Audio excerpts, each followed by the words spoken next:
I'm building a house to live with my lover and our love child. So I asked someone I know to tear it down. Robert snorted with pride and laughed. Next to him, Nicole also wore a smug, unpleasant smile. The home that was my last emotional refuge, when I was at rock bottom, was arbitrarily destroyed without a trace. After losing my parents, this cruelty towards someone plagued by illness seemed devilish. I could not forgive this man or Nicole. My heart was burning with revenge. You two are finished. You'll pay for trampling on people's feelings. As the two of them left, I muttered this while glaring at them. I left my devastated family home behind to start preparing my retaliation against them. They must think I won't last long due to my illness, but I won't let them have their way. I had an ace up my sleeve that Robert didn't know about. He would surely deeply regret his actions. My name is Amy Brown. I'm a housewife in my 40s. I've been married to Robert for about 20 years, but our marriage hasn't been very good. Although we wanted children from the beginning of our marriage, we were unfortunate not to have any. Our marital problems began with an argument over infertility treatment. When we got tested, it turned out that I was the reason we couldn't conceive. While it wasn't impossible for me to have children, the doctor said the chances were quite low. We tried medical treatments for a while, hoping against hope. But the financial burden was significant, and I gave up treatment when I was 35. Since then, Robert would often complain that it was my fault we couldn't have children. When I couldn't stand his sarcasm, I frequently fled to my parents' house. You can always come back home if it gets too hard. As I sat absent-mindedly on the porch of my parents' house, my mother sat beside me with a cup of tea and said this. Though I hadn't told my parents about the fights with Robert. Parents have a way of seeing through things. That's right, you don't have to put up with everything. My father, who was retired and enjoying his hobbies at home, joined in. Sitting on the porch with the three of us, looking at the trees in the garden while drinking coffee, was soothing. This house used to be where my paternal grandparents lived.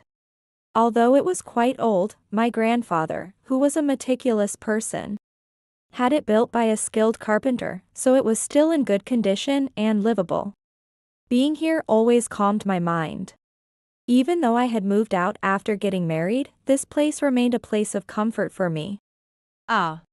If I knew we couldn't have kids, I wouldn't have married you. Robert grumbled this during his daily evening drink while watching TV. It was just his usual nagging.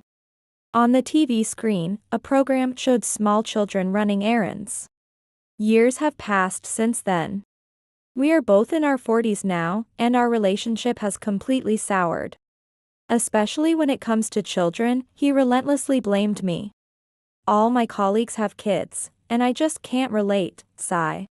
Tired of constant arguments every time we saw each other, I minimized my conversations with Robert.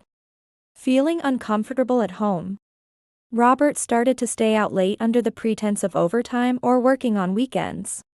Hey, Amy, I hate to say this, but I met up with my old friend Kelly Thompson for a casual coffee outing after a long time. After lunch and dessert, as we enjoyed our coffee, Kelly suddenly became serious. Her expression stiffened as she seemed to wrestle with whether to confide in me. What's with you, suddenly talking so seriously? We're friends, you don't have to hold back with me. Encouraged by my words, Kelly began to speak with resolve. Actually, I saw your husband a little while ago. At first, I thought it was someone who just looked like him. But he wasn't with you, he was with a young woman. A young woman. Yes, maybe she's just a coworker or a friend, but they seemed too close for that. According to her, Robert and the woman appeared very intimate as they walked together. They were holding hands, and from the outside, they looked like a family. Also, the woman was holding a baby. Hearing about the baby made my heart ache. If this story was true, Robert might be cheating on me. And it seemed that his partner had a child. Who the child belonged to was unclear, but just thinking about it made me feel sick. If something happens, call me. I'll definitely help you. Thanks, I appreciate it. Sorry to worry you. I thanked Kelly for her support and left, trying to calm myself with deep breaths. However, my mind was restless and dominated by anxiety. The next day, when Robert returned from work, I confronted him about the woman Kelly mentioned. Hey, I heard about this. Who is the woman you were with? Woman? Oh, she just asked for directions, and I was just showing her the way. But I heard you were holding hands with her. Kelly had also witnessed Robert holding hands with the woman. His excuse clearly seemed like a lie. As I pointed this out, Robert seemed to get upset and his expression became frightening. What are you trying to say? Are you doubting me? It's just strange. You're cheating, aren't you? Just admit it. What a bad rumor. It must be a mistake. There's no way I would cheat. Do you even have any proof? Robert shouted loudly at me, seemingly infuriated, threatening me. No matter how much I questioned him, Robert denied the rendezvous with the woman and instead blamed me for doubting him. Whatever I asked, it was futile, and in the end, Robert adamantly denied everything. With only Kelly's testimony and no evidence, I couldn't pursue it further and had no choice but to give up reluctantly. Days passed with me harboring unresolved feelings, and then one day, I received a call on my smartphone. Is this Amy Brown? Actually, it was a call from the police, and after hearing them out, I turned pale. It was news that both of my parents had died in a car accident. I rushed to the hospital they told me about, and there they both were, lying in beds. Why? Dad, Mom. I cried out as I clung to their bodies, but no response came back. Confronted harshly by reality, I collapsed to the floor. Somehow, I managed to get through the funeral. And although I was left feeling empty and sorrowful, Robert did nothing to comfort me. He barely attended the funeral and was absent from home again today as usual. I wondered what he was doing and where, but I didn't have the energy to pursue it any further. Time passed, and after the month following their death, I had to start thinking about my parents' estate. While my family home wasn't particularly wealthy, and there wasn't much of an inheritance, the house where my parents lived would be inherited by me. Being conveniently accessible to the city, the land was worth more than average. Although it was an old house, selling it could fetch a decent sum just for the land. But I can't quite bring myself to sell it. There was also the option of moving from the condo where I currently lived with Robert to this house. However, our marital relationship had completely cooled off. And there were hints of another woman in the picture, though Robert denied it. I couldn't imagine starting a new life there with him. Contrary to my feelings, Robert started arguing that we should sell the inherited house or tear it down and build anew. That old shack is worthless. We should do something about it quickly. Despite being urged, I couldn't make up my mind. Amid the great sorrow of my parents' death, another disaster was about to strike me. One day, while I was doing chores at home, suddenly everything in front of me distorted. My stomach started hurting abruptly, and dizziness turned my vision completely dark. When I woke up next, I was in an unfamiliar place. I was lying in a bed, and looking around, I found myself in a stark room. Apparently, it was a hospital. Next to my bed were a doctor and Robert, deep in conversation. They seemed not to notice that I had opened my eyes. The test results show that your wife has advanced cancer. Cancer? Does that mean she doesn't have long to live? How much time does she have? Please calm down, sir, I'll explain everything now. Me, cancer, is that true? Hearing about cancer, all the blood drained from my face. Was it something life-threatening, or could it be cured with treatment? I asked the doctor with a trembling voice. Oh, you're conscious. I understand you're feeling anxious, but please try to stay calm. Despite the soothing words, I couldn't calm down. The doctor said he would prepare for further tests and left the room, leaving just me and Robert. You have cancer, huh? You're really unlucky. Robert threw heartless words at me and snickered. You seem quite happy. Do you dislike me that much? You know it already, right? I stayed married to you, a defective product who can't even have kids. You should be grateful. But now, this is goodbye. Enjoy what little life you have left. With those words, Robert quickly left the hospital room. Clutching my aching stomach, I bit my lip in frustration. Months later, thanks to treatment, my condition stabilized. And I was temporarily discharged from the hospital. Robert had not visited me since then, so he did not know I was going home today. Unwilling to see the face of such a heartless person, I decided not to return to the condo where I lived with Robert. After considering what to do, I decided to go back to my parents' house for now.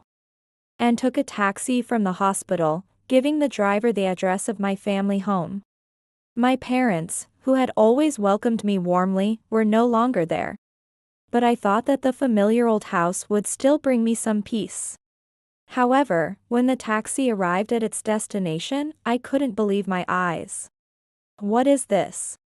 The house that was supposed to be there wasn't. The home that had housed my family since my grandfather's time was currently being demolished by a bulldozer. With loud crashing sounds, the house was being actively torn down. The porch where I had spent many hours was now destroyed, reduced to rubble. Of course, no one had told me about demolishing the family home. I was the owner, and it was clearly wrong to destroy the house without my permission. But the family home in front of me was a pitiful sight, already halfway demolished. Huh? Amy? Why are you here? As I stood dumbfounded, a familiar voice came from behind. It was Robert. Beside him was a young woman I didn't recognize. I was told by the hospital that I could leave temporarily. But what is this? Robert, do you know anything about this? I confronted Robert aggressively. What the hell, I was planning to finish everything while you were in the hospital. But what a hassle. Oh well. With a mischievously mean smirk, Robert began to reveal something unbelievable. I'm building a house to live with my lover and our loved child. So I asked someone I know to tear it down. What do you mean? Nicole really liked this land. But she said she hated this old shack, so we decided to rebuild. You're Robert's wife? Just as I heard, an old lady. The woman called Nicole looked me up and down. Then snorted through her nose as if she had won something. Certainly, I am older than her. But there is no reason for me to be ridiculed by someone I've just met. From her attitude, I could tell she lacked common sense. I had many things I wanted to say, but first, I needed to understand why my family home was in such a state.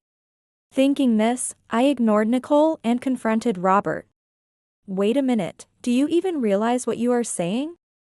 Well, you're going to be gone soon because of your illness anyway. So, this house will be mine. So, there's no problem if I rebuild it now, right? He said he demolished the house full of my family's memories to live with Nicole. And the child they had been hiding. That can't be allowed. This house is in my name. Don't worry, I changed the ownership to my name while you were hospitalized. So just go back to the hospital already, you have no place left anywhere. Good luck with your treatment, though it's probably futile. Saying this, Robert laughed. Beside him, Nicole also had a malicious smile. This treatment towards someone who had lost their parents and was then struck by illness was like something a devil would do. I couldn't let this man or Nicole go unpunished. You two are finished. You will pay for trampling on people's feelings. As the two of them left in high spirits, I muttered this while glaring at them. Unable to return to my demolished family home and unwilling to return to a condo where my husband might bring his mistress, I reluctantly settled into a business hotel. I took out my smartphone and made a call. Hello, sorry for the sudden call. I need a favor.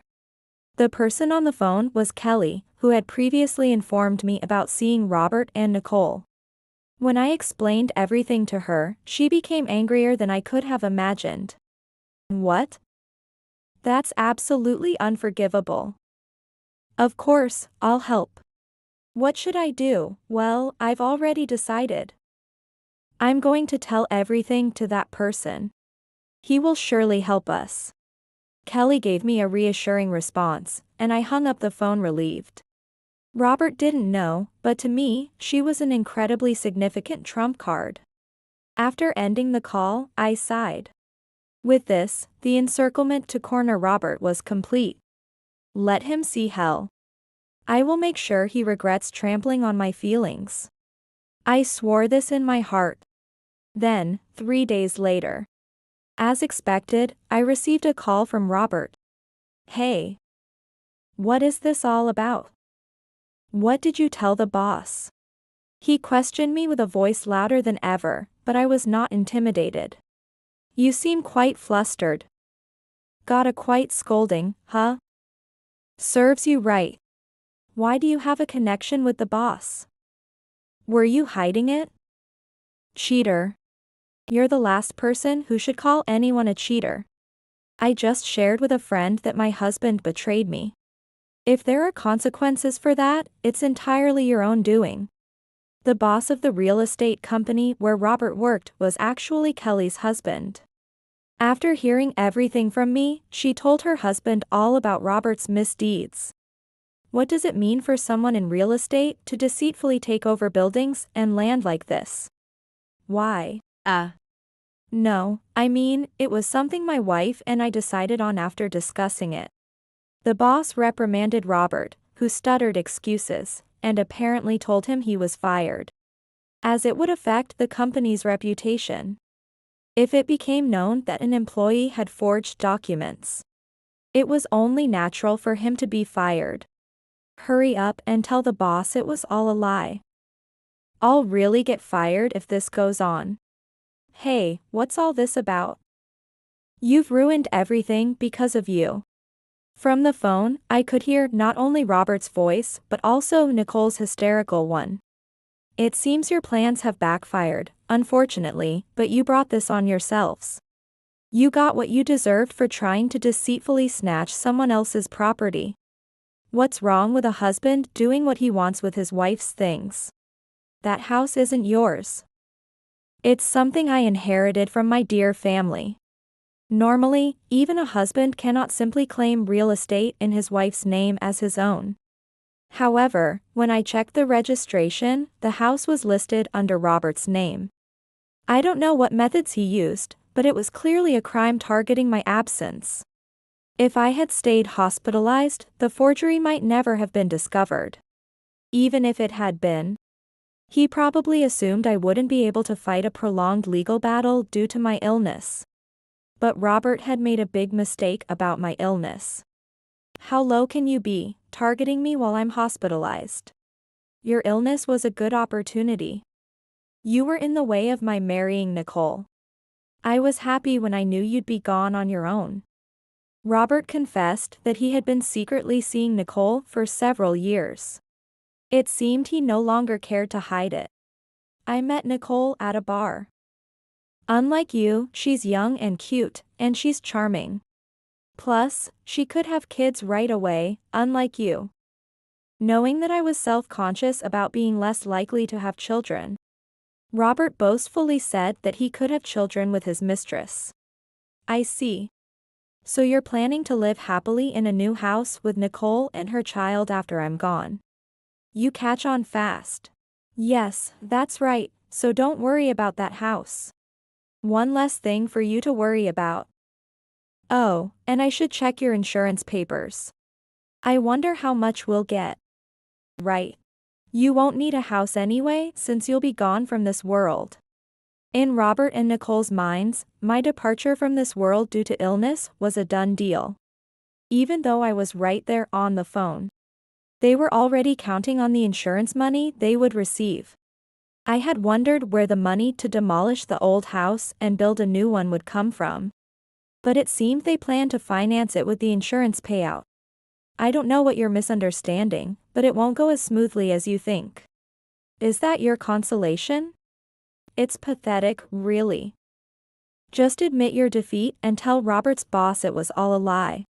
Certainly, Robert and Nicole seem to look down on me, thinking my words are just out of frustration. But it's not mere sour grapes. Because the two of them have been under a misunderstanding all along. It seems your plans are based on the assumption that I will pass away. But unfortunately, my illness is almost completely cured. What? Seemingly unable to believe my words right away, Robert exclaimed in a bizarre voice. No way, cancer can't just heal that easily. You must be lying. Whether you believe it or not, that's the truth. You wouldn't know, Robert, since you haven't visited the hospital once since then. Unfortunately for you, my cancer was caught in the very early stages. And it was treatable with medication to the point of near full recovery. It seems like the two on the other end of the phone were shocked by my words. The possibility of my illness being cured meant that Robert's plans were falling apart. You assumed from the initial doctor's explanation that I didn't have long to live. That's why you did something so foolish, but you will face the consequences for your actions. At that time, Robert hadn't really listened to the doctor. The doctor had said I had cancer, but he didn't say my life expectancy was short. Robert interpreted it on his own that I would soon pass away because of the cancer. Then, what about me? Am I a criminal now? Of course. You stole someone else's property, even though you are the husband. And you destroyed it beyond repair. You will definitely be arrested. Wait, hold on.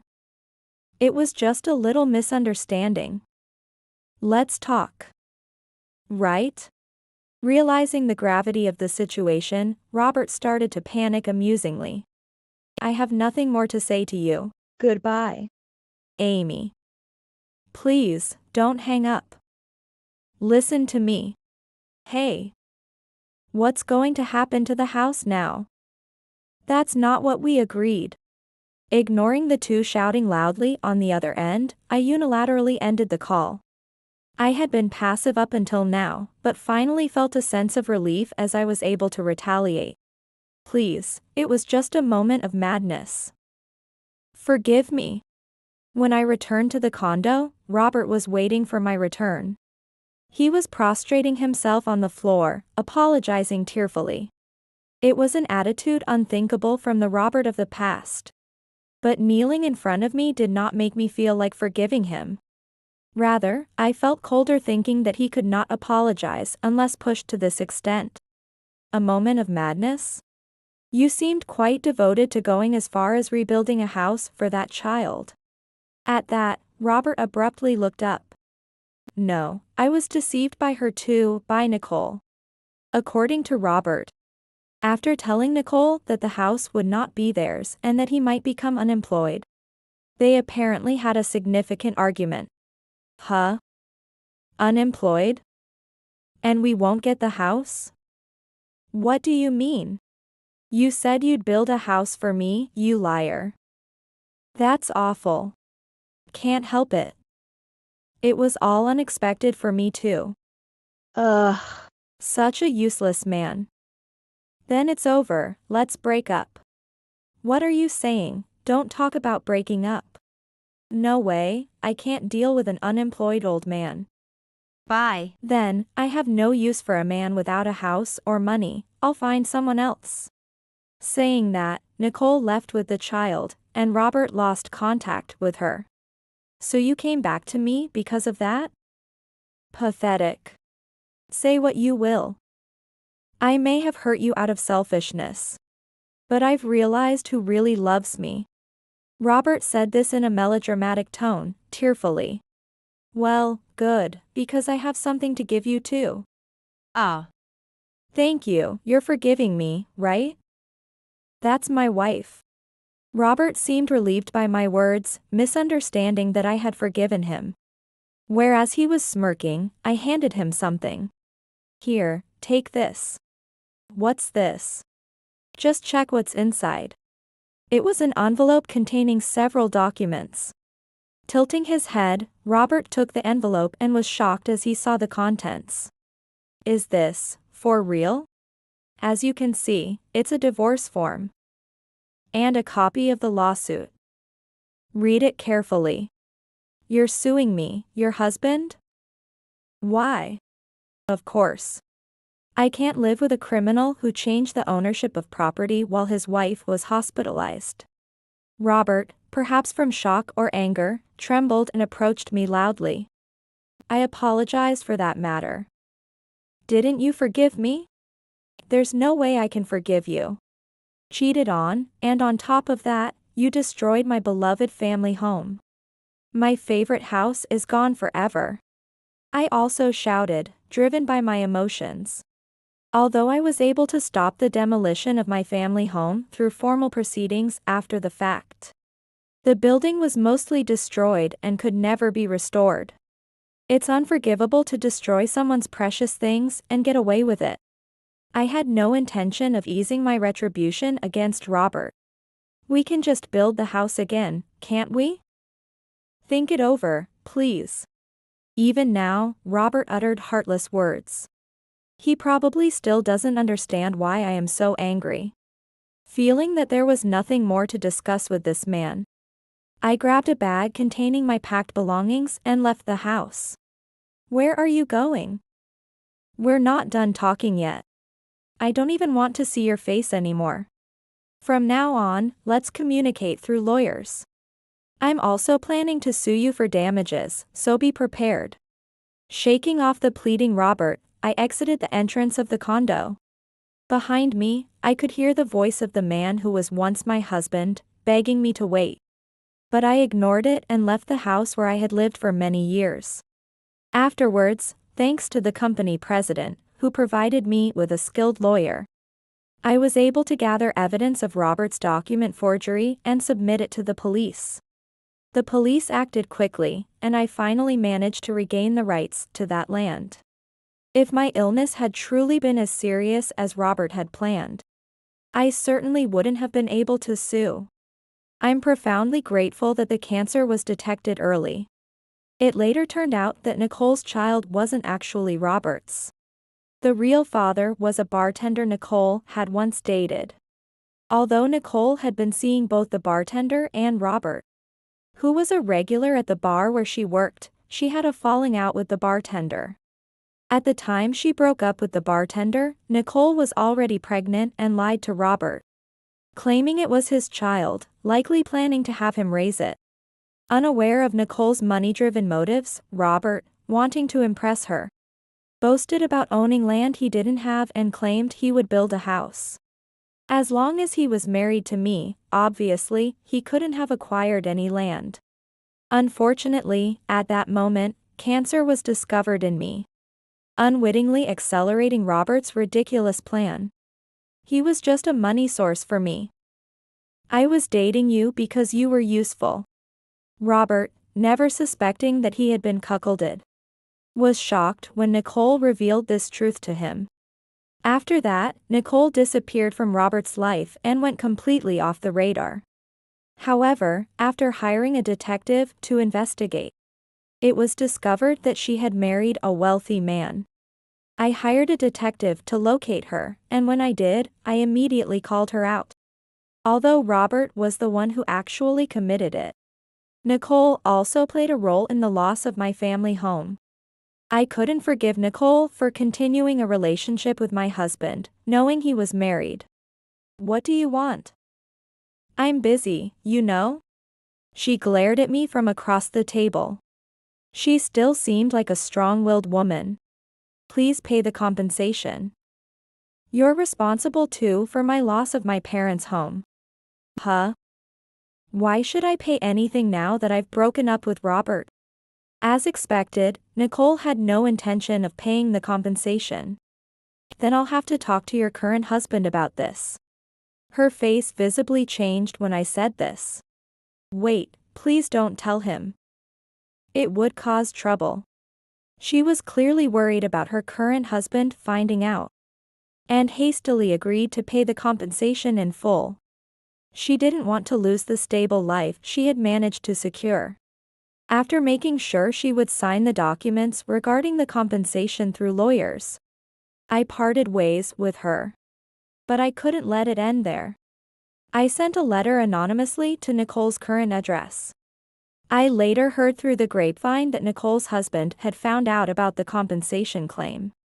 She had been cozying up to the man by pretending to be a poor single mother. But once her lies were exposed, she and her child were kicked out of the house.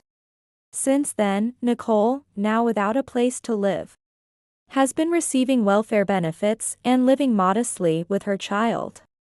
I once saw Nicole in the street, and it was clear from her appearance, subdued compared to her previous confidence, that she had gone through a lot. Despite being in her 20s, her hair was flecked with gray, a sign that she could no longer afford even the small luxury of dyeing it. As for Robert, following the police investigation, he was arrested and convicted of forgery. Although he didn't receive a severe sentence due to it being his first offense, when I sued him in civil court after his release, I was able to claim a substantial amount in damages. Amy, please, I don't have any money. Can you reduce the compensation a little? At the meeting held under the supervision of lawyers, a humbled Robert tearfully pleaded with me. Reduce? How can you even ask that? You started this. I will definitely get the compensation I claimed. Having lost his job and served time in prison, finding decent employment would likely be impossible for him. Moreover, the lease on the condo we had lived in was long gone. Robert had no home to return to after his release. But it was I who had suffered the loss of a dearly beloved home first. It wasn't out of spite, but it seemed like poetic justice that the perpetrator, Robert, struggled with housing. It was uncertain how much of the compensation Robert, now unemployed, could pay. But given everything he had done, I intended to make sure he paid for his actions in a tangible way. When I showed an uncompromising stance, Robert slumped, resigned. Now officially single, I still couldn't feel positive when I thought about my destroyed family home. But then an unexpected event occurred. The land of my almost completely demolished family home was purchased by someone who insisted on acquiring it. It was Kelly and her husband. They had been looking for a suitable place to spend their retirement, and my family home fit their criteria perfectly. I was more than happy to sell the land to them.